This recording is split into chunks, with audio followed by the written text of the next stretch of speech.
do. Welcome. Thank you. Patrice, thanks for joining us. So tell us a little bit about you, and then we'll get into Girls Auto Clinic. Okay. So I'm Patrice Banks, and I like to say that I'm an auto airhead. I was one of those girls that feared the mechanic. I waited to the last minute to do repairs. I always felt taken advantage of, and anytime something would happen with my car, a light would pop on, I'd panic. And who can I call? Is there a guy friend I have, or a brother or whatever? And I was just tired of feeling that way, really a helpless situation. So very powerless. Yeah. So I decided to look online for resources to help me, and I didn't really find a lot that was kind of really geared towards women. And then I started looking for a female mechanic in my area. I was living in Philly at the time, and I couldn't find a female mechanic. So I thought, well, I'm going to go back to school and learn how to work on cars. And I'm going to create a company that's going to educate and empower women. I just got this vision. I thought, wow, there's a lot of women just like me who feel this way, very powerless, and there's no resources out there to help them. So I just started building this vision. I want to educate women. I want to empower women. So yeah, I went back to school here in Delaware, Delaware Technical Community College for automotive technology, and I loved it. I was excited to go to class and learn. I was the only girl, which is okay. I'm an engineer. I worked for DuPont for 12 years, my entire career. So I'm used to being one of the few women. But it was great, and I started working at some repair garages. After that, after I finished school, I quit my job at DuPont and decided to do Girls Auto Clinic full time. I wanted to offer workshops to women to educate them, so teach them how to take care of their cars and what to do in an emergency. And so I started doing workshops on the weekends while I was still working at DuPont. And then when I finished school, someone wanted to hire me full time, and I was like a little bit scared because it was just working a very small salary compared to what I was getting as an engineer and a manager. But it was what I needed to learn to how to run a shop and be immersed in it. And so I quit my job and I started working at this shop and doing Girls Auto Clinic full time. I wrote my book, The Girls Auto Clinic Glove Box Guide, which is like a workshop on the go. Right now it's just me that I do my workshops, so I'm really limited with how many I can do and the space that I can go. So I wanted to create something for people who couldn't attend at the moment. So the book is kind of like that, which is a lot of, it's fun. It's a guide and it's going to help you. It's not like a cover to cover read. Keep it in your glove box and you take it out and you'll reference it for when you need it. So that's where I'm at right now. But see, this is one of the reasons I wanted to have you on the program is because I'm a woman, right? And it's something that I know. Yes. I remember very, very vividly. My first car was a 1983 Volkswagen Rabbit. Okay, right. It was $600, and the taillight went out, and I'm like, I can do this. I can do this, right? So I went to Pep Boys, and I crawled in. I figured out what I had to do. I don't even remember how. But in this car, to get to the angle, I had to crawl into the trunk to do it. Wow. So while I'm doing that... Sound like a chic candidate. While I'm doing that, I was in front of Pep Boys. And I remember men walking past and saying, don't you have a man to do this for you? You need some help, sweetheart? Yes, exactly. And I was like...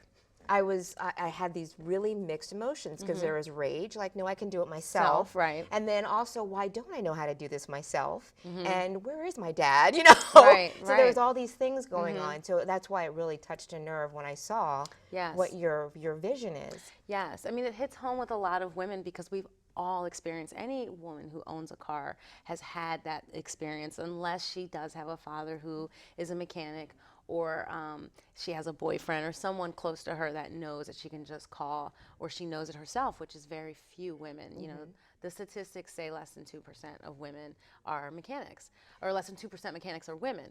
So, it's definitely a pain point for a lot of us, and that's why, when I started searching for something online, I'm thinking, oh, I'll just Google female mechanic, I'll find something, and there was nothing out there.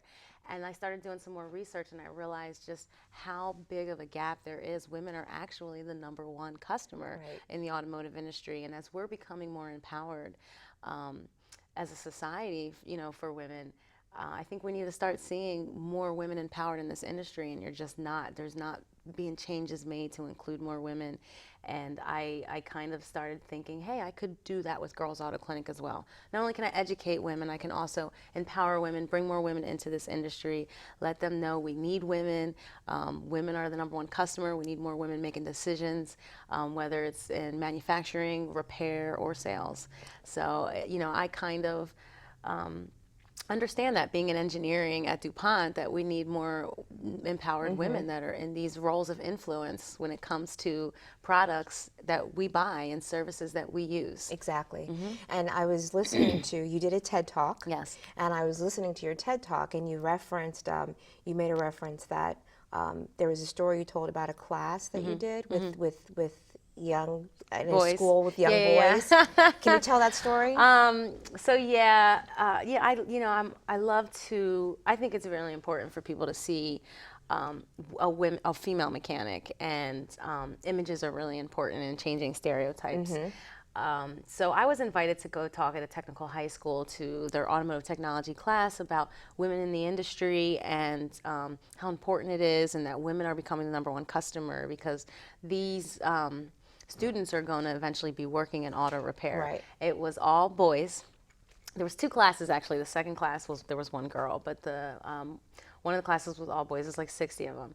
And so I'm telling my story and kind of explaining to them the importance of understanding women and having women in the industry and changing the stereotypes. And they're like drilling me with these questions about cars, kind of like questioning my knowledge. Challenging you. Yeah, challenging me. And it's like these 16-year-old boys, and I'm sitting here like, I'm here.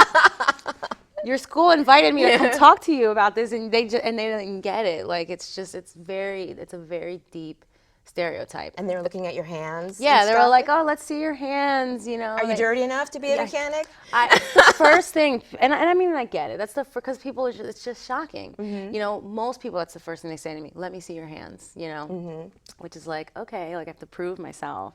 But any woman that's trying to do something that's not typical hears that, and we have to prove ourselves. Like we have something to prove.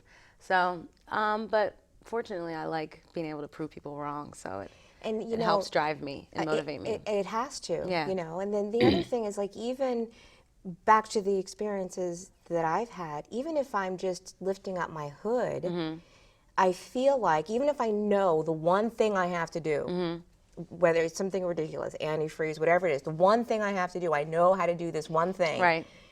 I feel like people are looking at me like, what do you think you're doing under the hood? You don't know what you're doing under the hood. You know, and I'm like, yeah, I know I don't. I'm just doing this one thing. I know the one thing to do. That's it. And it's funny because I'm under there and I'm like, yeah, I know what I'm doing. I'm like, no, even if I don't, I'm just going to act like I know what I'm doing. If somebody comes over and tries to help me, I'm like, I got this. No, I've got my paper. I've got whatever I Googled beforehand, whatever videos I watched, and I'm, But it's good that you educate yourself and you want to watch those videos.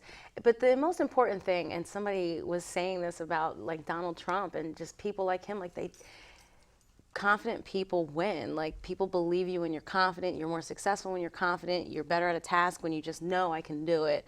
And so that's why I have these workshops. That's why I have the book. I want women to feel confident and let them know you can do this. There's no shame in it. When they come to the workshops, I'm like, do not be embarrassed about any question. This is a safe space. Like anything that you've done to your car, I've done. So you don't have to feel ashamed being like, oh gosh, don't show that, But I've done it. I still do it sometimes today because now I'm a mechanic. I'm like, I'll get to it later. And then I never get to it, So I struggle sometimes still with the same things that other women do when it comes to maintaining their car. And it's just because, we have I want to change the relationship women have with their cars and just how we view it. A lot of us don't look at it as a good relationship, and we don't take care of our cars where they're going to take care of us. Yes. So, and then we are confused when things go wrong and we don't know what mechanic to go to. So, I mean, it's a mess from front to back. But that's why I'm here, to just help and provide some, stress relief to women, and any resources and services that I can. Then